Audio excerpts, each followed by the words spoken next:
இயேசு கிறிஸ்துவின் நாமத்தினாலே இந்த இரவு வேளையிலே உங்களை அன்போடு கூட வாழ்த்துகிறேன்.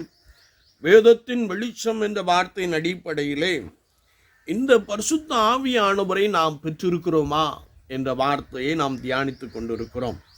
கடந்த விஷயம் நாம் தியானித்த போது, ஒருவேளை இந்த பரிசுத்த ஆவியானவரை நான் பெற்றிருந்தால் நான் ஆராதிக்கின்ற சபையிலே வாழுகின்ற இடத்திலே தேவ அன்பினால் நிறையப்பட்டவர்களாக, சாட்சி உள்ளவர்களாக காணப்படுவோம் என்று நாம் தியானித்தோம். இன்றைக்கும் நாம் இந்த பரிசுத்த ஆவியானவரை பெற்றிருக்கிறோம் என்பதற்கு அடையாளம் என்னவென்றால், கனி நிறைந்த வாழ்க்கை வேண்டும் என்பதை குறித்து வசனம் நமக்கு ஆழமாய் கற்றுக் கொடுக்கிறது. வேதத்தை நாம் பார்க்கின்ற பொழுது, ஆண்டவராகிய இயேசு கிறிஸ்து ஒரு விசை தம்முடையவர்களை பார்த்து சொன்னார், நீங்கள் என்னை தெரிந்து கொள்ளவில்லை, நான் உங்களை தெரிந்து கொண்டேன். நான் உங்களை எதற்காக தெரிந்து கொண்டேன் என்றால், நீங்கள் கனி கொடுக்கும்படிக்கும் உங்கள் கனி நிலைத்திருக்கும்படிக்கும் நான் உங்களை ஏற்படுத்தினேன் என்று சொல்லுகிறார். பரிசுத்த ஆவியானவர் நமக்குள்ளே இருப்பாரே என்றால், அல்லது நான் அவரை பெற்றிருப்பேன் என்றால், நம்முடைய வாழ்க்கை அநேகருக்கு முன்பதாக கனி நிறைந்த ஒரு வாழ்வை நாம் வாழ்வோம் என்பதாக வேதம் சொல்லுகிறது. ஒருவேளை கலாத்தியர் 5:2 நாம் வாசிக்கின்ற பொழுது, ஆவியின் கனியோ அன்பு, சமாதானம், சந்தோஷம் என்று சொல்லி ஒரு மிகப்பெரிய பட்டியலை நாம் பார்க்கிறோம். அது மாத்திரமல்ல, அப்போஸ்தலனாகிய பரிசுத்த பவுல் சொல்லுகிறார், விசுவாசம், நம்பிக்கை, அன்பு, இந்த மூன்றிலும் அன்பே பெரியது என்று சொல்லுகிறார்.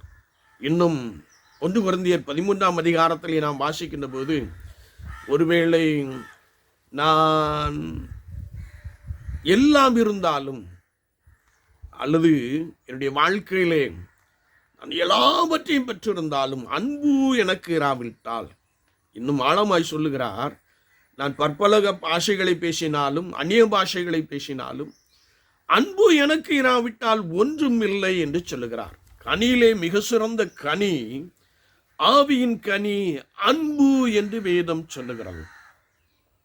நான் இந்த பரிசுத்த ஆவியானவரை பெற்றிருப்போமே என்றால், நான் கனி நிறைந்த ஒரு வாழ்வை வாழ்ந்து கொண்டிருப்போம் என்பதை நாம் மறந்து போக வேண்டாம். குறிப்பாக நாம் ஆராதிக்கின்ற இடத்திலே மற்றவர்களுக்கு பிரயோஜனம் உண்டாக காணப்படுவோம், எஜமானுக்கு பிரியமான பாத்திரமாய் காணப்படுவோம். ஒருவேளை என் அன்பு என்னும் கனியிலே நாம் நம்முடையவைகள் எல்லாவற்றையும் மற்றவர்களுக்கு பகிர்ந்து கொடுப்போம் என்பதை குறித்து அப்போஸ்தலர் 4 நாம் தெளிவாய் அறிந்து கொள்ள முடியும். அது மாத்திரமல்ல, எபேசியர் 5:9 நாம் வாசிக்கின்ற பொழுது, ஆவியின் கனி சகல நற்குணத்திலும் நீதியிலும் உண்மையிலும் விளங்கும் என்று வசனம் சொல்லுகிறது.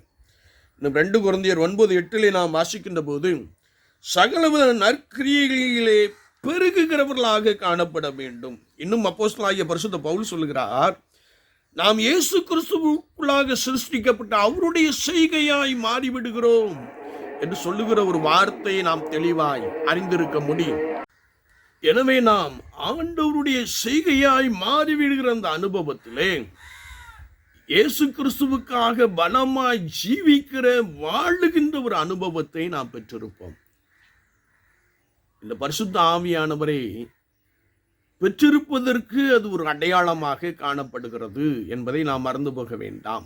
ஆனால் நம்மில் அநேகர் இன்னும் அப்படிப்பட்ட நற்கனி நிறைந்தவர்களாக, இயேசு கிறிஸ்துவுக்குள் சிருஷ்டிக்கப்பட்டு இயேசு கிறிஸ்துவின் செய்கையாய் மாறிவிடுவோம் என்ற வார்த்தைக்கு இணங்க அநேகர் நடக்காதபடியினாலே நமக்குள்ளே வம்பும் வாதும் வீண் பேச்சுகளும் தர்க்கங்களும் நிறைந்து காணப்படுகிறபடியினாலே, நம்முடைய இருதயம் வஞ்சகத்தினாலே நிறைந்திருக்கிறபடியினாலே நம்மில் அநேகர் இன்னும் இந்த பரிசுத்த ஆவியானவரை பெற்றுக்கொள்ளவில்லை. We have to receive the Spirit of God. நான் பரிசுத்த ஆவியானவரை பெற்றுக்கொள்ளுகின்ற பொழுது கனி நிறைந்த ஒரு அனுபவம் நம்முடைய வாழ்க்கையிலே காணப்படும்.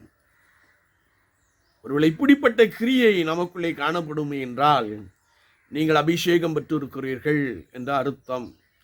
இல்லை என்றால், you have to wait upon the Lord with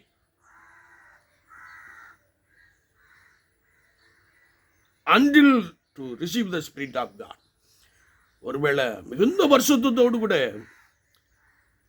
நீங்கள் ஆண்டவரை நோக்கி காத்திருக்க வேண்டும், ஆவியானவரை பெற்றுக்கொள்ளும் வரைக்கும் காத்திருக்க வேண்டும் என்பதை குறித்து பிதாவின் வாக்குத்தத்தம் நிறைவேற காத்திருங்கள் என்ற வசனத்தின்படியே நீங்கள் கர்த்தரை நோக்கி வாஞ்சையோடு பரிசுத்தத்தோடு கூட காத்திருக்கின்ற பொழுது அவர் உங்களை நிரப்புகிறார்.